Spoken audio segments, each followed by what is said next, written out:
안녕하세요. 오늘도 사연살롱을 찾아주셔서 감사합니다. 결혼 3년차 여성이에요. 여러분은 기적을 믿으세요? 세상에는 하루아침에 죽을 병을 고친다거나 궁지에 몰린 순간 거액의 복권에 당첨되는 것처럼 거창한 기적만 있는 게 아니더라고요. 우리 인생에는 크고 작은 기적들이 존재하고 때로는 그 기적이 우리가 살아가는 원동력이 되기도 하니까요. 저희 엄마와 저처럼 말이죠. 엄마는 늘 제게 넌 내 인생의 기적 같은 아이라고 말씀하셨어요. 제가 아니었다면 진작에 인생을 포기했을지도 모른다면서 말이죠. 그런 의미에서 본다면 저는 분명 엄마 인생의 기적인 셈이에요. 그리고 그건 저도 마찬가지였어요. 지금의 엄마를 만나지 못했다면 저는 아마 길거리를 헤매다 험한 일을 당했거나 잘못됐을지도 모르니까요. 대충 눈치채셨겠지만 저와 엄마는 친모녀 관계가 아니에요. 엄마는 추운 겨울 오들오들 떨며 시장통을 헤매는 저를 발견하시곤 지금까지 키워주셨어요. 엄마가 관할 파출소에 미아 신고를 하고 반년이 넘도록 저를 데리고 기다렸지만 친모는 나타나지 않았거든요. 한참 후에 알게 된 거지만 저는 버림받았던 거였어요. 그 사실을 몰랐던 엄마는 피 한 방울 안 섞인 저를 반년이 넘도록 보살펴 주셨고 초등학교 입학이 가까워오자 당신 호적에 넣어주신 거죠. 주변의 반대에도 불구하고서요. 반대했던 사람은 엄마의 시어머니인 제 친할머니였어요. 당시 엄마는 남편과 사별한 뒤 시어머니와 함께 시장에서 전가게를 하며 살고 계셨는데 슬하에 자식이 없었던 탓에 친할머니께서는 엄마를 제가시키려고 주변에 자리를 알아보고 있던 참이었죠. 그런데 갑자기 제가 나타나는 바람에 할머니 계획에 차질이 생기게 된 거예요. 하루아침에 자식 딸린 과부가 됐으니 제가 자리도 쉬이 나타나지 않았거든요. 그러니 할머니 입장에선 제가 얼마나 미웠겠어요. 며느리 앞길을 막는 걸림돌로 보였을 테니까요. 그래서 늘 제게 냉랭하게 대하셨어요. 아직도 기억이 나요. 할머니는 엄마가 없을 때면 제게 그러셨거든요. 아가, 네 친엄마 찾아가라. 여긴 네가 있을 곳이 아니야. 불쌍한 내 며느리 훌훌 털고 새 인생 살 수 있게 네가 떠나다오. 그게 은혜를 갚는 길이다. 알겠냐? 너무 어렸던 탓에 할머니 뜻을 몰랐던 저는 그런 말씀을 하실 때마다 얼마나 서러웠는지 몰라요. 그래서 싫다고 집에서 안 나갈 거라고 울고불고 했던 기억이 나네요. 그럴 때마다 할머니는 긴 한숨을 쉬곤 하셨어요. 당신도 말은 그렇게 했지만 모질지 못하셔서 막상 저를 어쩌지는 못하셨죠.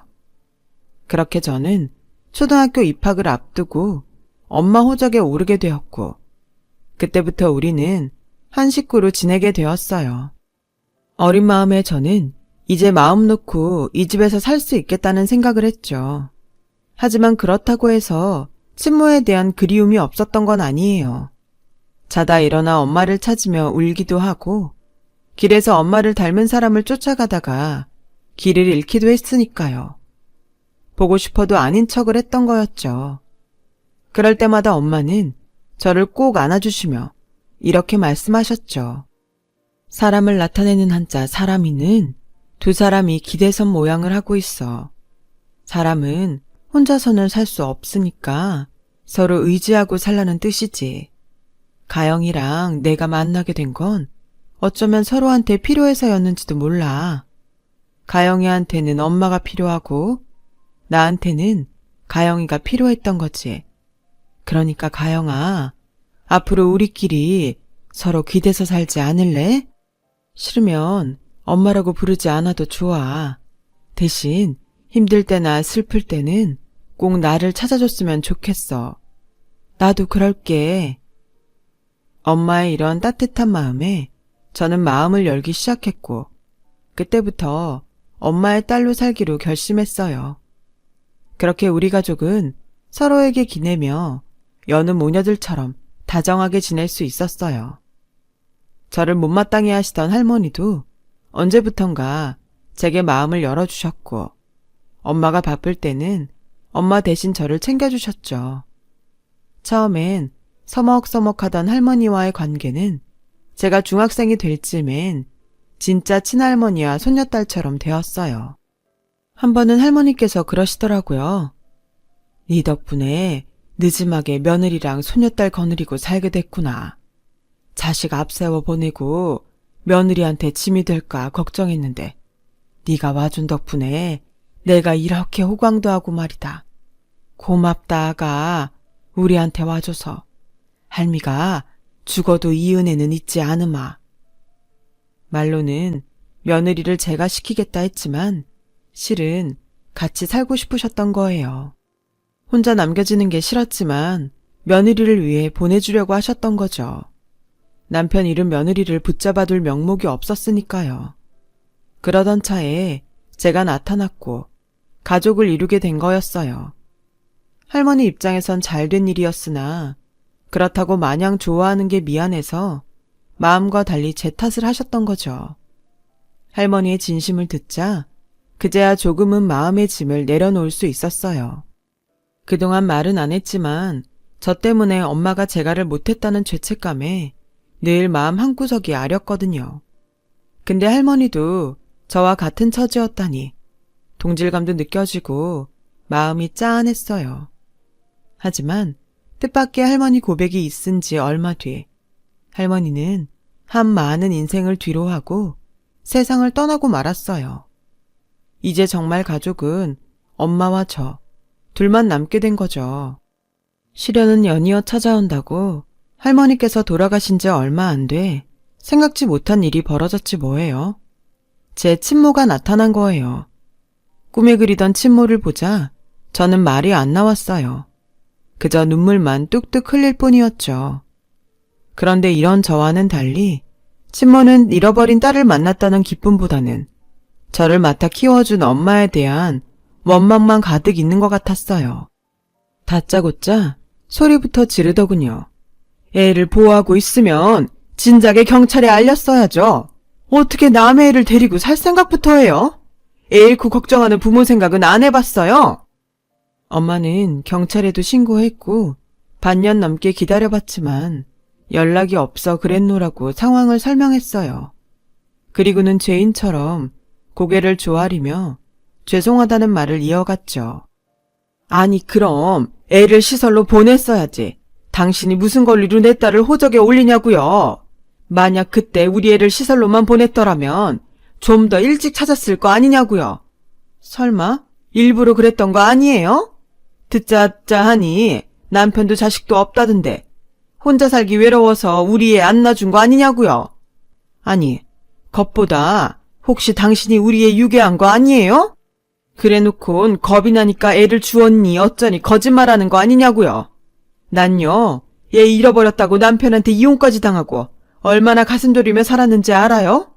자식 잃은 엄마가 어떤 마음으로 살았는지 짐작이나 하냐고요. 나 이렇게는 그냥 못 넘어가요. 법적으로 따질 거예요. 당신 고소해서 우리 가정 파탄 낸 죄값 톡톡히 받게 할 거라고요. 유괴라뇨. 절대 아니에요. 그동안 가영이 덕분에 위로받고 살았던 건 사실이지만 그렇다고 남의 귀한 자식을 유괴할 정도로 파렴치한 인간은 아니에요. 저 때문에 모진 일 당하신 건 정말 죄송해요. 그건 앞으로 살면서 제가 두고두고 갚아 나가겠습니다. 갚아요? 뭘 어떻게 해요? 순간 친모의 눈빛이 반짝했어요. 돌이켜 생각해보면 친모는 그 말을 듣기 위해 저희 엄마를 유괴범으로 몰아세웠던 것 같아요. 아주 악랄한 방법이었죠. 친모는 제게 잠시 자리를 비워달라고 하고는 엄마와 긴 이야기를 나눴어요. 그리고는 한참 만에 방에서 나와선 제게 그러더라고요. 이미 이렇게 된 거 어쩌겠니? 나도 이미 네 아빠랑 헤어지고 딴 사람이랑 사는 처진데. 들어보니 이분도 그간 너한테 정이 많이 든 모양이던데 마음은 아프지만 그냥 지금처럼 이렇게 사는 것도 괜찮겠다 싶어. 여기 있는 거 가영이도 괜찮지? 생각지도 못한 친모의 말에 왠지 서운한 생각이 들었어요. 설마 했는데 직접 친모 입으로 듣고 보니 목이 쎄하더군요. 그래서 온 몸에 힘을 주고 담담하게 말했어요. 친모를 따라가겠다고요. 그러자 친모가 난감한 표정을 짓지 뭐예요. 그리곤 저희 엄마 눈치를 살피며 다그치듯 제게 말했어요. 아니, 얘가 갑자기 왜 이래? 너 아줌마랑 여기서 사는 거 좋다며. 근데 왜 마음이 바뀌어서 날 따라가겠다고 이러는 거야? 엄마가 자주 찾아올게. 그러니까 여기서 살아.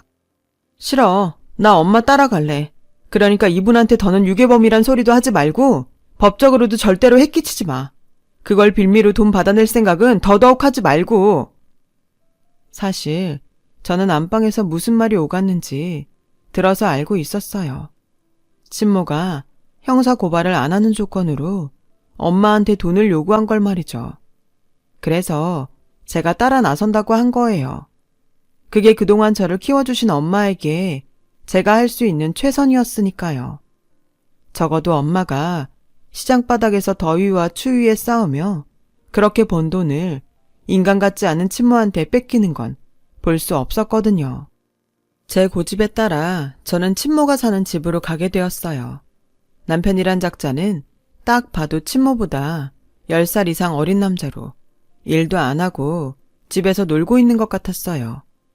집에는 배달 음식을 시켜 먹은 그릇이 가득했고 청소도 제대로 안 하고 사는지 온 집안이 쓰레기통 같더군요. 둘 다 일은 안 하고 종일 집에서 담배만 푹푹 피워대고 있었어요. 친모의 남자는 저를 볼 때마다 인상을 팍 쓰고는 한숨을 내쉬었어요. 말은 안 했지만 내가 사라져 주기를 바라는 눈치였죠. 그래서 더 이를 악물고 버텼어요. 적어도 저 사람이 바라는 대로 해주진 않겠다는 생각으로요. 그러던 어느 날이었어요. 방과 후 집에 왔는데 친모랑 남자가 싸우고 있더라고요. 야, 내가 그 여자한테 돈 뜯어오랬지 애를 데려오랬냐? 쟤 예전에 네가 버린 애라며. 근데 왜 데리고 와? 꼴에 너도 엄마 나 이거냐? 그래서 달고 온 거야?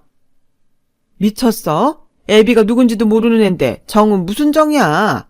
딱 돈 받고 나올 타이밍인데 치지배가 눈치도 없이 따라오는 바람에 산통 깼지 뭐야. 아주 재수 온 붙었다니까. 그때 알았어요. 엄마가 일부러 나를 버렸다는 사실을요. 심지어 애 아빠가 누군지도 모를 정도로 물러난 생활을 하다 저를 가졌다는 것도요. 그래놓곤 돈벌이 수단으로 저를 이용하려 했다니 용서할 수 없었어요. 그래서 그 길로 집을 나왔어요. 날은 저물어 캄캄하고 갈 곳은 없었죠. 저도 모르게 발걸음은 엄마와 살던 집으로 향했지만 선뜻 들어가지는 못했어요. 염치가 없었으니까요. 그래서 동네 놀이터 그네에 앉아 멍하니 하늘만 바라보고 있었는데 어디선가 엄마 목소리가 들리지 뭐예요. 처음엔 환청인 줄 알았어요. 그런데 저 멀리서 정말 엄마가 나를 향해 달려오고 있지 뭐예요. 그 순간 나도 모르게 엄마한테 달려가 안겼어요. 그리곤 어깨가 들썩이도록 울면서 엄마를 불러댔죠. 그날 밤 저를 통해 모든 얘기를 들은 엄마는 다시는 저를 보내지 않겠다고 다짐하듯 말하셨어요. 며칠 뒤 친모는 집으로 찾아와 또다시 돈 얘기를 꺼냈고 엄마는 쪽파 씻던 물바가지를 친모한테 뿌리며 소리쳤어요. 버러지만도 못한 년, 한 번만 더 찾아와봐. 그땐 똥물을 끼얹어 줄 테니. 앞으로 내 새끼 인생에 얼씬되면 그때 너 죽고 나 죽는 거야. 잘 들어. 이 세상에 네 딸은 없어. 네가 차가운 길바닥에 애를 버린 순간 네 딸도 널 버렸으니까. 그러니까 내 집에서 당장 나가. 안 그럼 경찰 부를 테니까. 친모는 서슬이 퍼런 엄마의 기세에 눌려 찍소리도 못하고 돌아갔어요. 그리고 그 후로는 연락이 없었어요. 비온 뒤 땅이 굳는다고 큰 시련을 겪은 우리 모녀는 그 후로 정말 찐 모녀 사이가 될 수 있었죠. 엄마는 시장통에서 전을 팔아 제 뒷바라지를 하셨어요.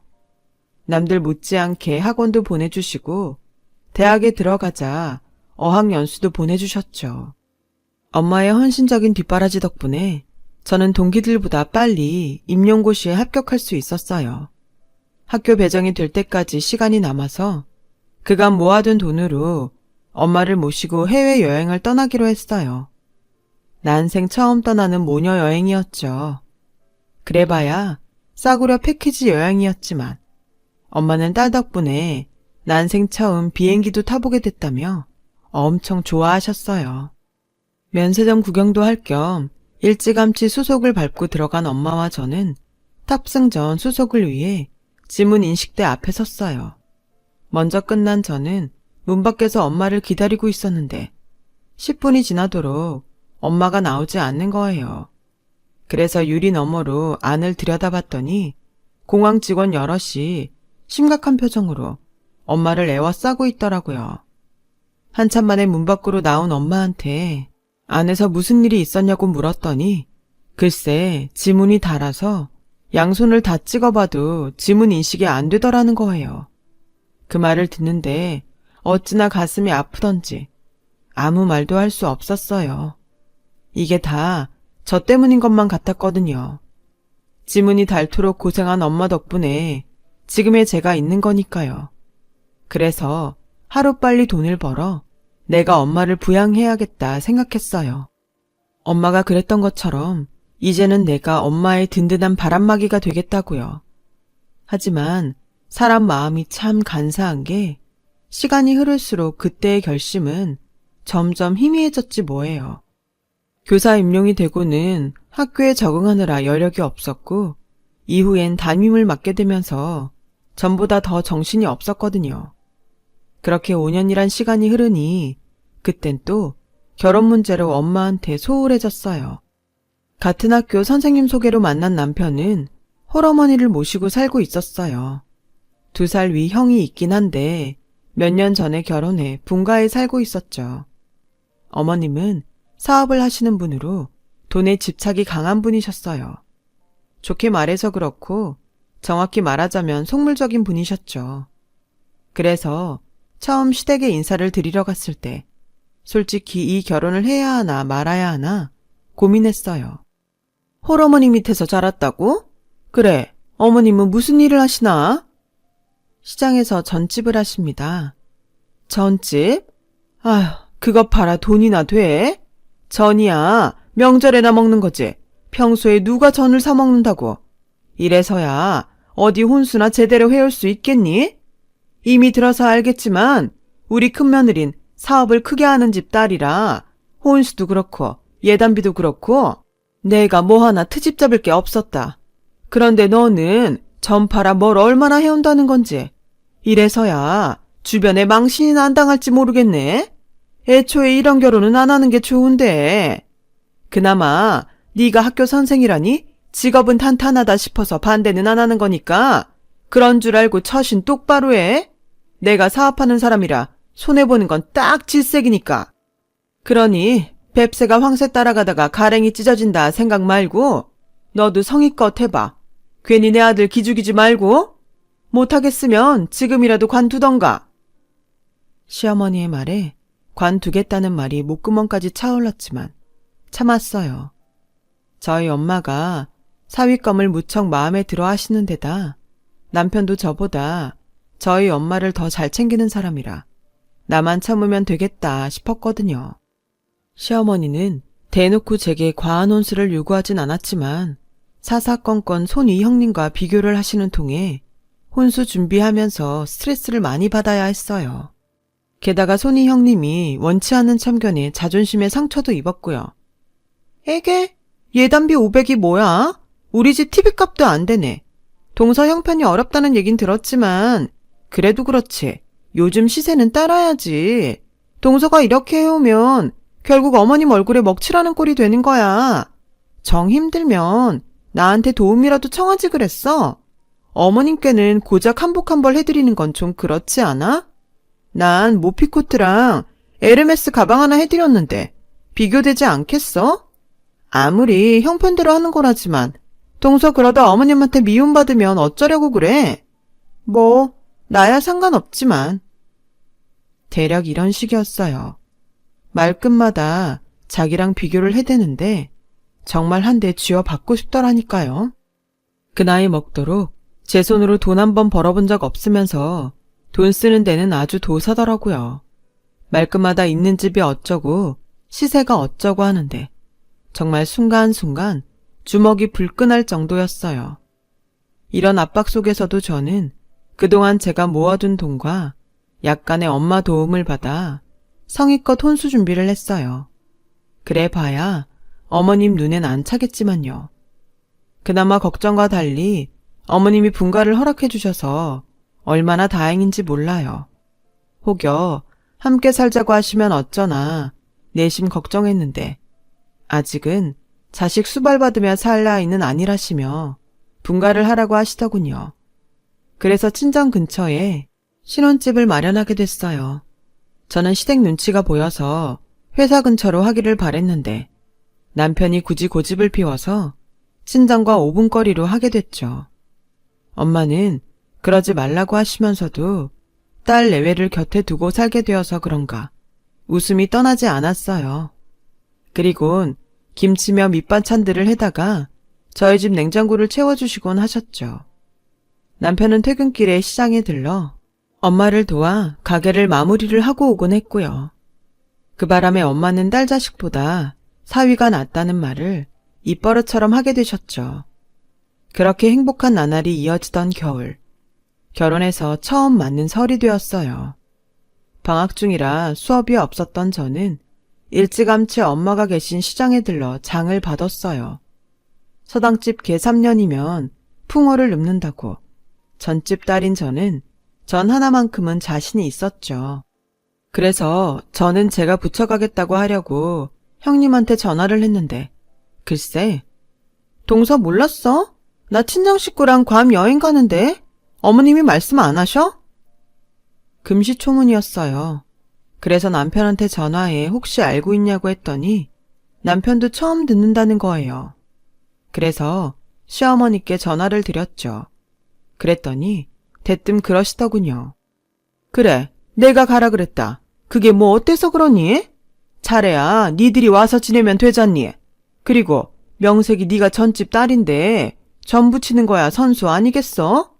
큰애야, 워낙 있는 집에서 자라서 부엌 일은 할 줄 모르니 어차피 와도 다 네가 할 일 아니야?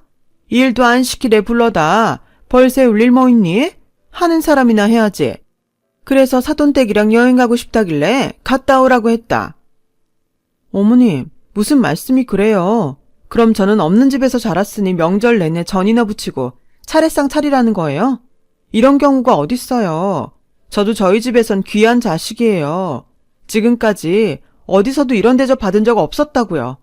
저 어머님 뜻 못 따라요. 그러니까 어머님도 그렇게 알아주세요. 뭐? 너 지금 나한테 반항하는 거야? 그럼 며느리를 둘이나 두고 나보고 전이나 부치라는 거야 뭐야? 너 이런 식으로 나오면 나도 생각이 있어. 어디 네 마음대로 해봐. 시어머니는 그렇게 전화를 끊으셨어요. 아니, 똑같은 며느리인데 돈 많은 친정도 며느리는 여행 보내고 가난한 친정도 며느리만 독박 씌우는 게 말이 되냐고요. 천명절인데 벌써부터 이러니 앞으로는 어떻게 보내게 될지 걱정이 됐어요. 잘못된 건 초장에 바로 잡아야 할 것 같아서 어머님과 맞서기로 했어요. 그렇게 명절 전날이 되었고 한창 바쁠 엄마를 도우려고 시장으로 나갔죠. 그런데 한창 바빠야 할 시간에 엄마 가게만 불이 꺼져 있지 뭐예요. 그래서 생선집 아주머니한테 물었더니 웬 모피코트 입은 사모님이 와서 엄마를 데리고 갔다지 뭐예요. 전 부칠 재료까지 잔뜩 싸들고 말이죠. 순간 머릿속이 텅 비는 것 같았어요. 모피코트를 입은 사모님이 누군지 알 것 같았거든요. 부들부들 떨리는 손으로 엄마한테 전화를 걸었는데 받지 않더라고요. 그래서 시어머니 핸드폰으로 전화를 걸었죠. 역시나 받지 않더라고요. 그래서 남편을 불러 시댁으로 갔어요. 시댁으로 가는 차 안에서 온갖 생각이 다 들더라고요. 네 마음대로 하라던 시어머니의 말이 무슨 뜻이었는지 이제야 확실히 감이 잡혔거든요. 저 대신 엄마를 불러다 전을 부치게 하려는 심산이었는데 제가 그걸 몰랐던 거죠. 설마 이런 짓을 할 줄 누가 알았겠어요. 시댁이 가까워 올수록 심장박동이 빨라지면서 손이 부들부들 떨려왔어요. 그렇게 시댁 현관을 들어섰는데 역시나 엄마가 주방에서 전을 부치고 있더라고요. 그 모습을 보자 눈이 뒤집힌 저는 소리를 질렀어요. 엄마, 그거 내려놓고 당장 나와. 엄마가 왜 여기서 전을 부쳐? 왜 엄마가 이런 대접을 받고 있냐고. 나 이깟 사람한테 며느리 대접 안 받아도 돼. 그러니까 나 때문에 엄마까지 휘둘릴 필요 없다고. 그때였어요. 막 욕실에서 나오던 시어머니가 저를 보곤 놀라더군요. 어머님, 정말 너무 하시는 거 아니에요? 어떻게 우리 엄마를 불러다 전을 부치게 해요? 어머님이 뭐가 그렇게 대단한 사람이라고 내 엄마까지 부리려 드냐고요. 사과하세요. 당장 사과하라고요. 그러자 엄마가 달려나와 그런 게 아니라며 저를 말리셨어요. 아니긴 뭐가 아니야. 저 사람 감싸줄 필요 없어. 돈 많은 집 딸인 큰며느린 해외여행 보내면서 나는 가난한 집 딸이라고 와서 전 부치라고 하는 여자야. 제대로 된 사람이라면 어떻게 그런 사고를 할 수 있냐고. 나한테 그러는 건 참을 수 있어. 근데 엄마한테 이러는 건 나 절대 못 참아. 그게 누구라도 내 엄마한테 함부로 구는 건 절대 못 참는다고. 엄마가 날 어떻게 키웠는데 내가 뭐라고 엄마한테 이런 꼴을 당하게 해. 그러니까 엄마, 앞으론 저 여자가 뭐라고 하든 절대 따르지 마. 날 위해서 더는 희생하지 말라고. 그러니까 어서 옷 입어. 나랑 가자. 그때였어요. 어머님이 무릎을 꿇고 고개를 숙이더군요. 생각지도 못한 광경에 말문이 막혔어요. 아가, 미안하다. 내가 돈에 눈이 멀어서 은인도 몰라봤구나. 시어머니의 그 말에 엄마는 눈시울을 붉히셨어요. 두 분 사이에는 제가 모르는 사연이 있는 듯 보이더군요. 한때 몹쓸 생각을 했던 적이 있었다. 네 시아버지가 사업 부도 내고 빚만 잔뜩 남겨놓곤 세상을 떠났거든. 큰애 상훈이가 6살 때였던가? 마지막으로 애들 배나 채워주고 떠나려고 시장에 데리고 갔었어. 엄마가 무슨 생각을 하는지 알 리 없는 아들 녀석들은 신이 나서 시장통을 뛰어다니다 전집 앞에 멈춰 서더구나. 고소한 기름 냄새에 허기가 졌던 거지.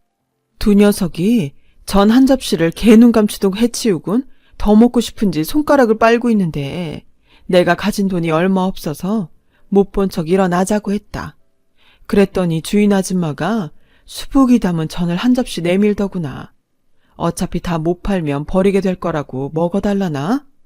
아들이 내 눈치만 보고 있길래 하나 집어 입에 넣었더니 그게 그렇게 맛있을 수가 없는 거야. 자식 남겨놓고 죽겠다는 모진 사람이 그게 그렇게 맛있다니 말이 되니?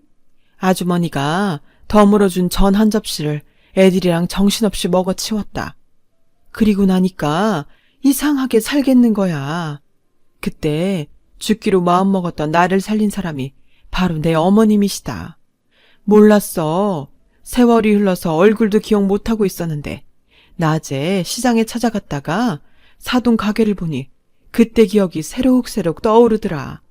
아마 그때 네 어머니도 너를 만나서 다시 살아보자 마음먹었던 때였을 거야. 그날 둘이 한참 얘기를 나눴었거든. 자식 보고 살자. 내 새끼 배굴지 않게 하려면 살아야 한다. 내 어머님이 전 한 봉지를 손에 쥐어주며 했던 말이다. 그 말이 나를 살린 거야. 그래놓고 은인도 못 알아보고 내가 못된 짓을 했다니. 엄마는 시어머니를 꼭 안아주며 일으켜 세우셨어요. 그리곤 제게 그랬던 것처럼 등을 쓸어주시며 그러셨죠. 덕분에 멋진 사위 만나게 해줬잖아요. 난 그거면 충분해요. 힘든 시절 잘 지나왔고 살만해져서 다시 만났으니 얼마나 좋아요. 그간 남들 먹일 전만 부쳤는데 오늘은 내 식구들 먹일 전을 부쳐야겠어요. 명절이 그런 거 아니겠어요? 오순도순 둘러앉아 전 냄새 풍겨가며 그간 살아온 얘기 나누는 거죠. 가족이라곤 딸 하나뿐이라 적적했는데 올 설엔 사위도 있고 오랜 인연도 있어서 든든하네요. 사돈, 앞으로 우리 이렇게 살아요. 자식들도 다 잘 키웠는데 뭐가 더 필요하겠어요. 그러니 이젠 쉬엄쉬엄 삽시다. 그날 이후 우리 집은 명절마다 시댁에 모여 함께 전도 부치고 음식도 해 먹으면서 명절을 보내고 있어요. 덕분에 엄마는 명절 대목을 포기하게 되었지만요. 수십 년 전 엄마가 베푼 선행은 이렇게 돌고 돌아 다시 돌아왔어요. 진정한 기적은 이런 게 아닐까요? 지금까지 제 사연을 들어주셔서 감사드려요. 항상 건강하시고 집안에 복이 가득하시길 바랍니다. 여러분, 사연 댓글에 응원과 현명한 조언 부탁드려요. 좋아요와 구독은 저에게 큰 힘이 됩니다. 오늘도 좋은 일 가득하세요.